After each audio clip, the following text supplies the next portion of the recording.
GeM TV நேயர்களுக்கு அன்பான வணக்கம். அதிகாரம் 101 நன்றியில் செல்வம் 1010வது குறட்பாவை பற்றி நாம் இப்பொழுது சிந்திக்க இருக்கின்றோம்.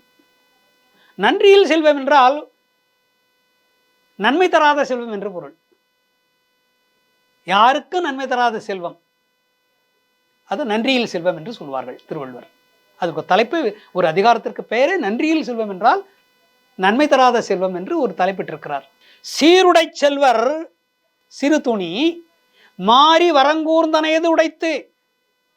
சீருடை செல்வர் சிறு துணி மாறி வரங்கூர்ந்தனையது உடைத்து. சீருடை செல்வர் சிறு துணி மாறி வரங்கூர்ந்தனையது உடைத்து. எப்பொழுதுமே மழை பெய்து கொண்டிருக்குமா உலகத்தில்? ஒரு காலகட்டத்திலே 7 வருடங்கள் மழை பெய்யவில்லை. மக்கள் உணவு பஞ்சம் வந்து தவித்தார்கள். அப்பொழுதெல்லாம் அமெரிக்கா, பிரான்ஸ் போன்ற நாடுகளிலிருந்து உணவு தானியங்கள், பால் பவுடர் எல்லாம் வந்தது. இறக்குமதி மனிதாபிமானத்தோடு உதவி செய்தார்கள். அந்த உதவியை நாம் மறக்கக்கூடாது. அந்த காலகட்டத்தை நாம் மறக்கக்கூடாது. எத்தனையோ நாடுகளிலிருந்து கோதுமைகள் எல்லாம் வந்தன. ரஷ்யா போன்ற நாடுகளிலிருந்து அமெரிக்கா வந்து கோதுமை, பால் பவுடர்கள், மண்ணெண்ணெய் போன்ற பொருள்களும் வந்தது. மக்கள் வாழ வேண்டும், காப்பாற்ற வேண்டும் என்று காப்பாற்றினார்கள்.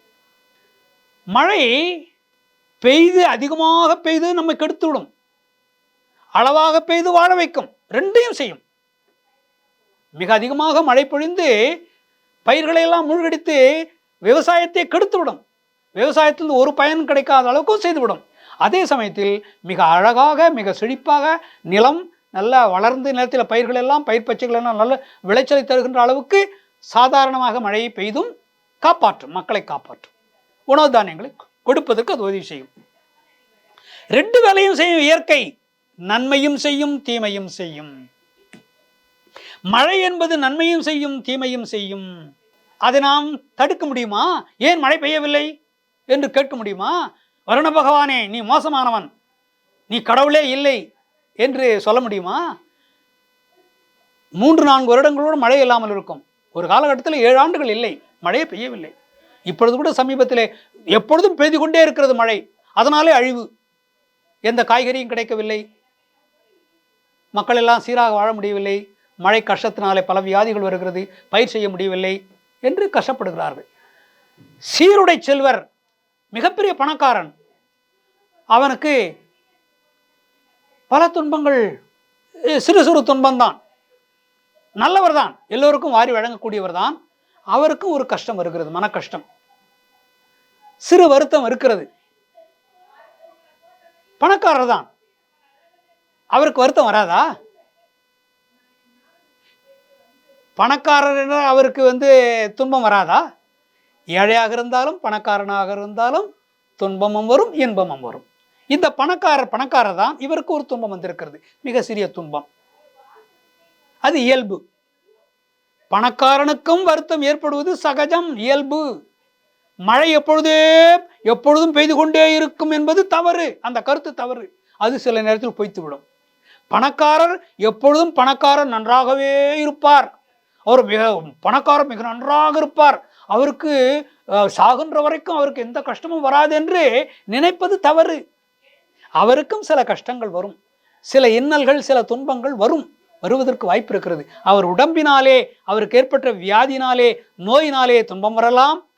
அவர் பெற்ற குழந்தையினாலே கூட அவருக்கு துன்பம் வரலாம். கட்டிய மனைவினால் கூட அவருக்கு துன்பம் வரலாம், மன வருத்தம் ஏற்படலாம். அவர் பெரிய பணக்காரர் என்பதனாலே அவருக்கு வருத்தம் வராது என்ற முடிவுக்கு நாம் வரக்கூடாது. அவருக்கும் வருத்தம் வரும். ஆனாலும் கூட மிகச்சிறந்த பணக்காரர், வாரி வழங்குகின்ற வள்ளல் என்றால் அவருக்கு வந்த துன்பம் விரைவில் நீங்கிவிடும். அவருக்கு எந்த துன்பம் வந்தாலும் விரைவில் நீங்கிவிடும். மழை என்பது இப்படியே பெய்யாமலே இருந்து விடாது, ஒரு நாள் பெய்யும்.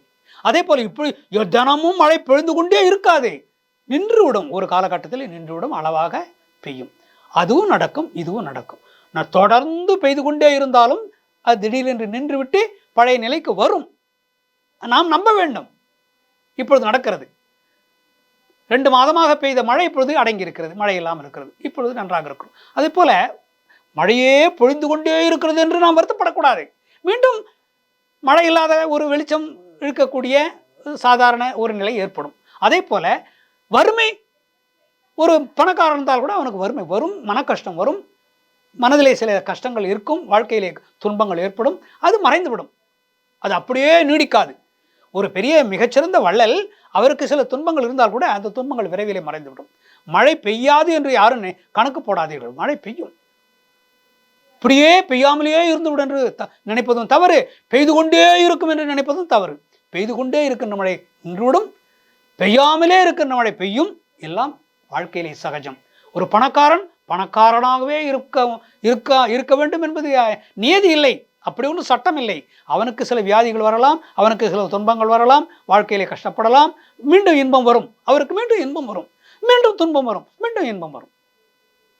அப்படி மழை பெய்யும் பொய்க்கும், மழை பெய்யும் பொய்க்கும், இயல்பு. அதை ஏற்றுக்கொள்ள வேண்டும் என்று திருவள்ளுவர் சொல்லுகின்றார். பணக்காரர்களுக்கும் தன்னுடைய பணத்தை வைத்திருக்கின்றவர்களுக்கும் துன்பம் வரும், விலகும். துன்பம் வரும், துன்பம் நீங்கும், இன்பம் வரும் என்று இந்த கருத்தை இந்த குறட்பாவிலே பதிவு செய்கின்றார் திருவள்ளுவர். இன்று நாளை சந்திப்போம்.